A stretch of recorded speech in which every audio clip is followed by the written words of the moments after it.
सबसे पहला प्रश्न, उत्तर प्रदेश में प्रथम पर्यटन नीति की घोषणा कब हुई? प्रथम पर्यटन नीति की घोषणा, देखिए प्रथम पर्यटन नीति की घोषणा से पहले मैं आपको बता देता हूं, आजादी के बाद प्रदेश के अंदर कला, संस्कृति एवं पर्यटन का विकास नहीं हो रहा था और जो विकास था उसका पतन होने लगा था।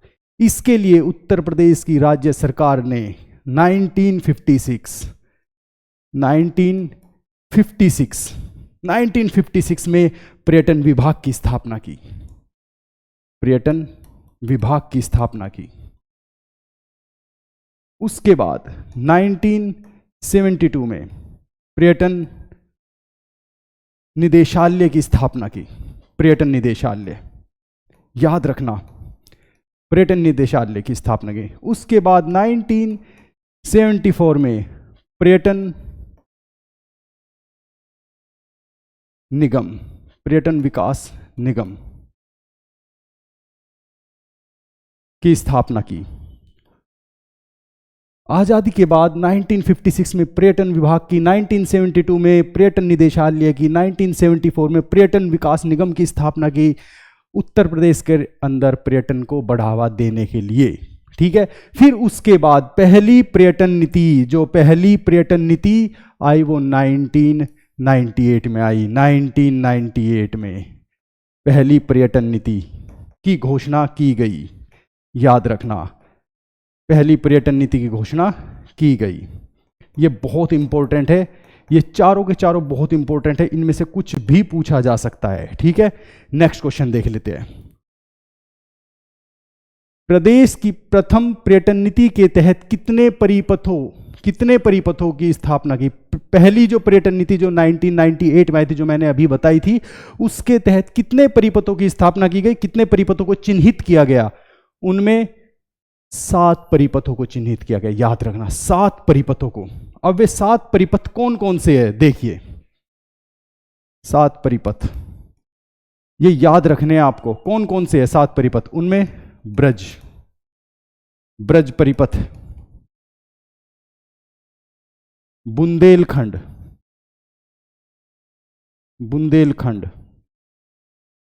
थर्ड अवध परिपथ, फोर्थ विंध्या परिपथ। देखिए फिफ्थ ब्रज परिपथ, बुंदेलखंड, अवध, विंध्या परिपथ, बोध परिपथ। देखिए ये बहुत इंपॉर्टेंट है, इनमें से हर बार किसी न किसी परिपथ को पूछ लेता है कौन कौन से परिपथ है वे, कि बोध है परिपथ, बोध परिपथ है या विंध्या परिपथ है। ठीक है ना, ये पूछ लेता है। 6th वन्य, याद रखना, वन्य, इको एवं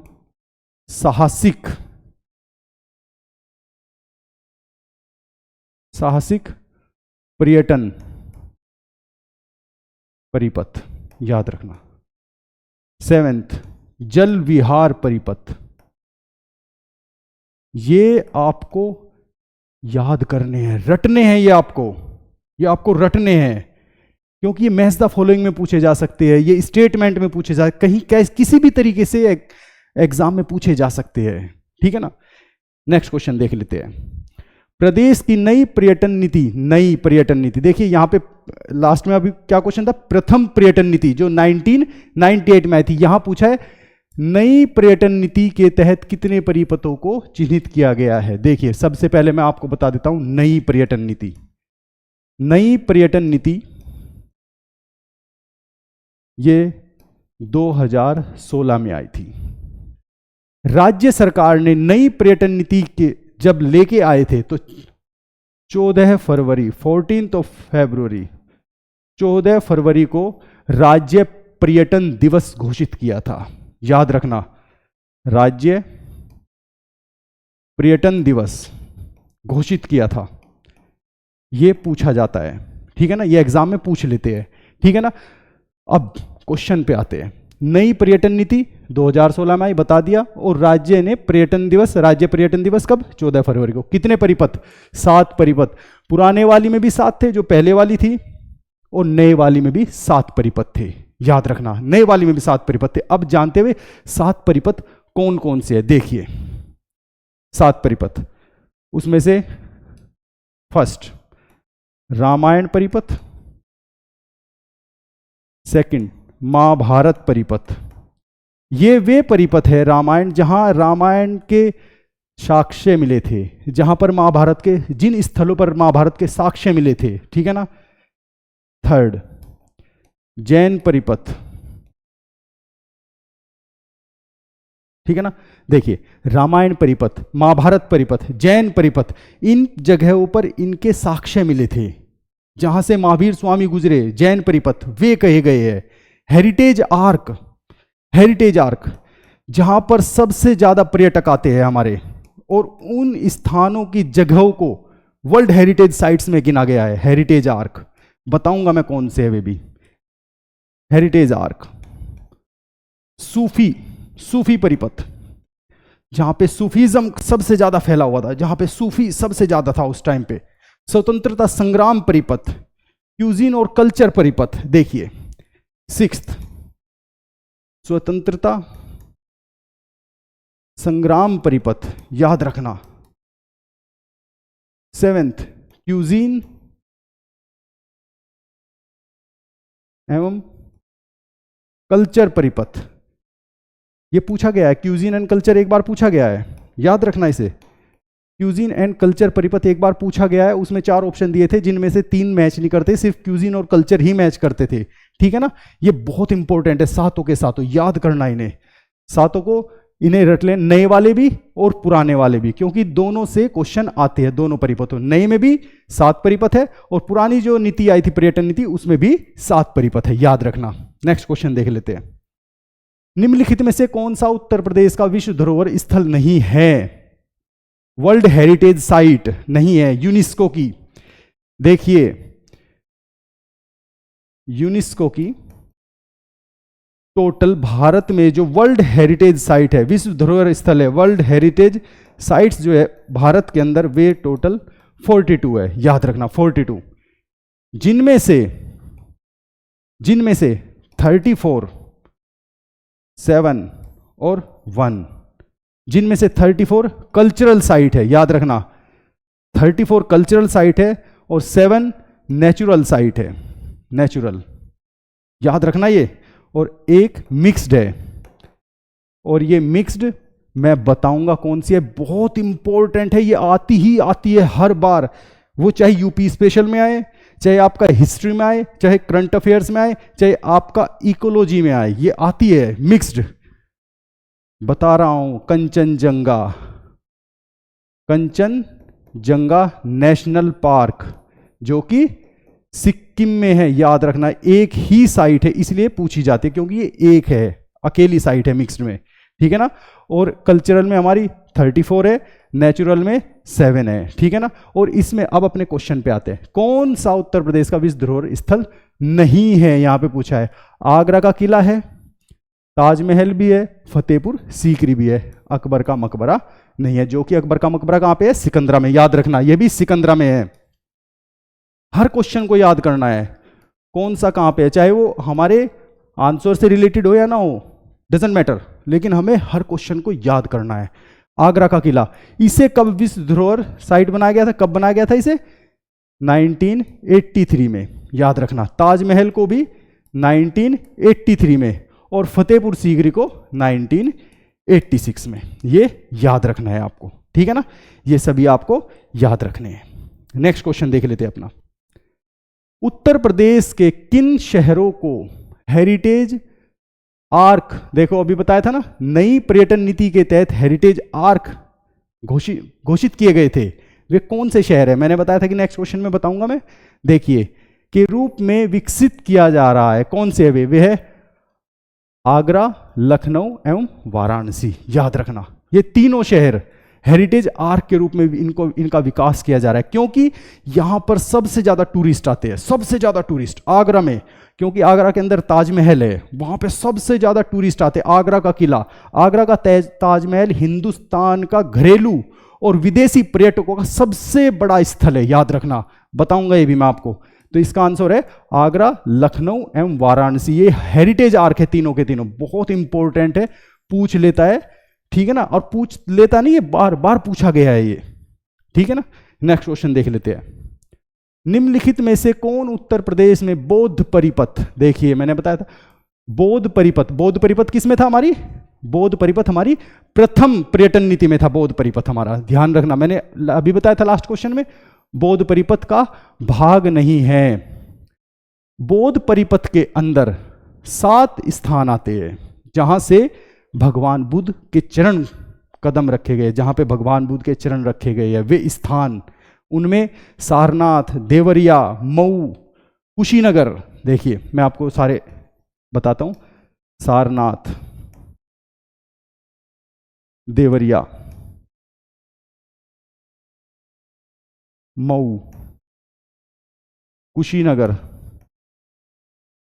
कुशीनगर, अभी मैं कुशीनगर के बारे में भी आपको बताऊंगा। 5th Siddharthnagar, Siddharthnagar, Shravasti, 7th Kaushambi. ये याद रखने आपको। देखिए कुशीनगर के अंदर 2013, कुशीनगर के अंदर 2013 में घोषणा की गई थी एक गौतम बुद्ध की प्रतिमा बनाने की, सबसे बड़ी प्रतिमा बनाने की घोषणा की गई थी। और 2013 में ही बुद्ध परिपथ के लिए, बुद्ध परिपथ के लिए मैत्रेय योजना, मैत्रेय याद रखना, है पूछा जा चुका है, मैत्रेय परियोजना की घोषणा की गई थी 2013 में। और कुशीनगर के अंदर भगवान बुद्ध की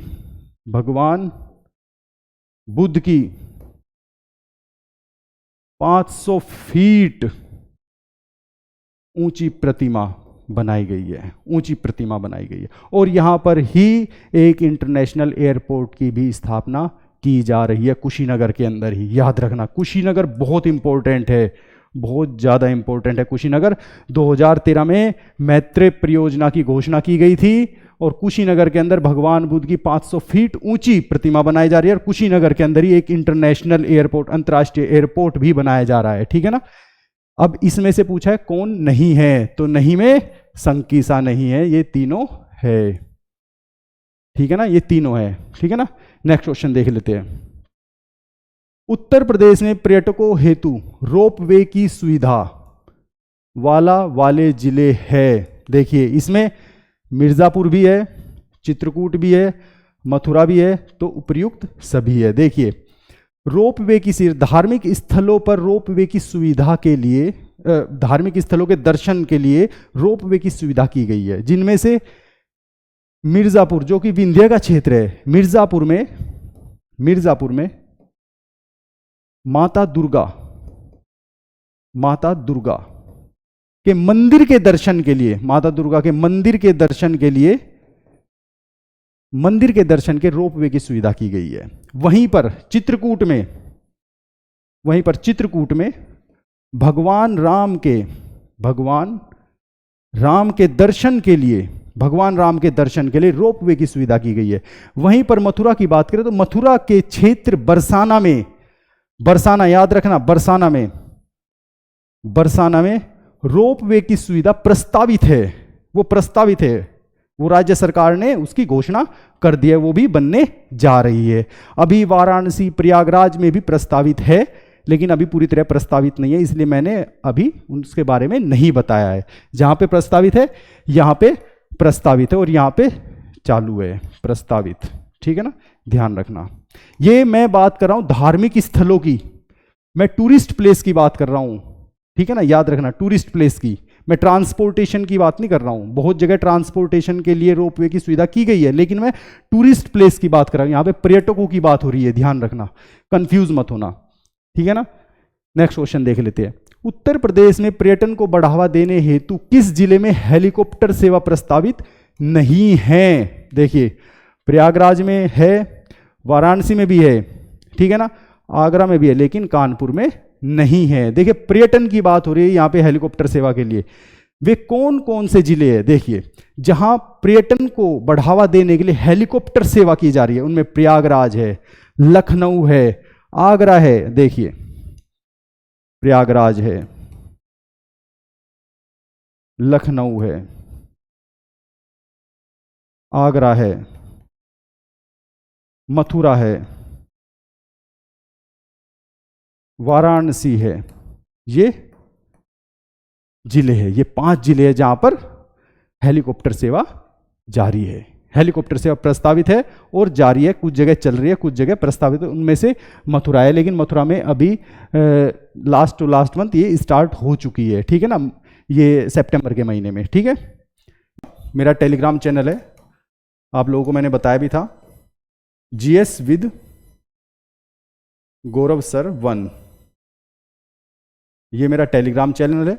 और इस पूरी की पूरी रिकॉर्डिंग की वीडियो भी डाल दूंगा मैं, और इसकी पूरी की पूरी PDF जो भी मैंने आंसर्स के साथ जो भी समझाया पूरा का पूरा डिटेल में, वो सब भी मैं अपने टेलीग्राम चैनल पर इसकी पूरी PDF डाल दूंगा। वहां पर आप मुझे ज्वाइन कर सकते हैं, वहां पर आपको सब कुछ मिलेगा, बहुत कुछ मिलेगा, ठीक है।